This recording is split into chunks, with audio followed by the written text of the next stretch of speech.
歡迎啊！我頻道開始前嘅第一個就，我今次咧就去旅行啦。今次目的地就係台灣。好啦，咁啊啱啱抵達香港國際機場，咁我哋就放呢啲行李去食個早餐先。就嗌咗個包醬加支嘢，咁再加啲薯條，咁之後就上機啦。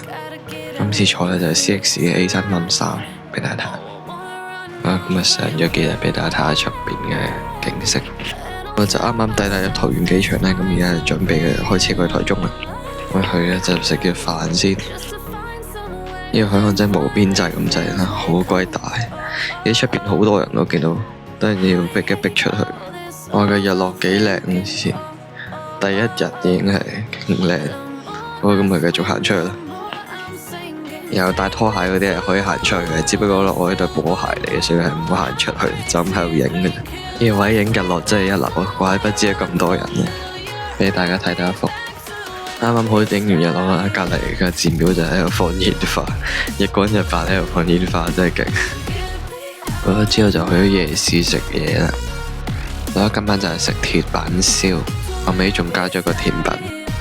就到咗第二日，晨早就飲翻杯咖啡，但係冇咖啡，唯有飲朱古力。食完早餐就準備上阿里山。我落咗車之後咧，就有架火車經過。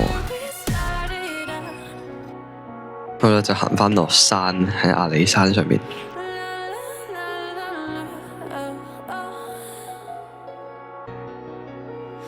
呢個位應該都幾靚。我坐翻去小火車上去阿里山啊！到達咗月台之後，見到個幾豪華嘅一個火車，靚過我哋啱啱嗰部幾十倍。咁之後就翻咗酒店，check in 咗之後咧，就準備去食晚餐啦。好啦，咁就嗌咗個豆腐，食下早餐，突然間柴犬衝咗入嚟，好鬼肥嘅一隻柴犬。酒店望出去嘅景嘅真係深山咁。我去到咖啡嘅門口，見到一隻貓喺車罅度行。呢度係一隻，嗰邊有一隻跳咗落嚟，哇！好鬼肥嘅呢隻真係。我喺咖啡望出去。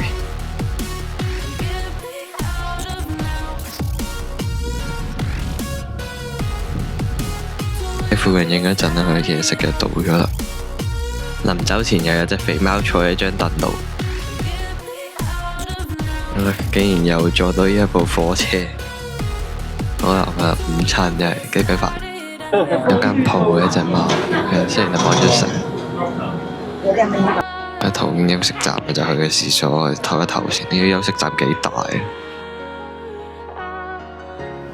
我哋出到返市區啦，就發現咗 book 嗰間酒店邊度有自動門，仲要轉彎呢隻，真係幾稀有喎！我而家幾靚呢個位。我今日開上喺間酒店啦。我呢個廁所乾濕分離啦，入去。兩張床幾大喎，佢呢個間曱甴。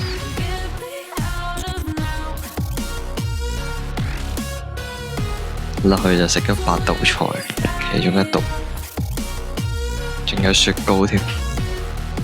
最後一日晨咁早啊，就係夾公仔啦，梗係。尋找下目標先。好啦，揾到目標啦，咁啊開始夾啦，睇下唔知幾多錢就會出到。最終用嗰400蚊台幣終於出到100蚊港幣，都 OK 嘅，還可以。之後就係第二個景點。好啦，咁啊停架車影幅相先。位俾大家睇下，又係望海嘅，可以一隻陰陽海嘅。覺得呢個位等巴士真係幾靚嘅，對望住呢個景。不過就上咗去隔離山嗰個瀑布。我覺得下邊呢一條路好似以前頭文字 D 有拍過咁啊。我之後就去咗附近食海鮮。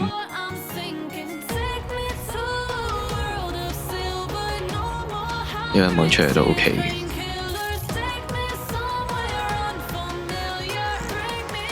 點本上我嚟嗰幾日呢，都係有日落睇，香港太多高樓大廈睇唔到。我哋而家就準備去桃園國際機場，準備離開。我哋而家就準備登機啦。咁呢4日3夜咧就正式結束啦。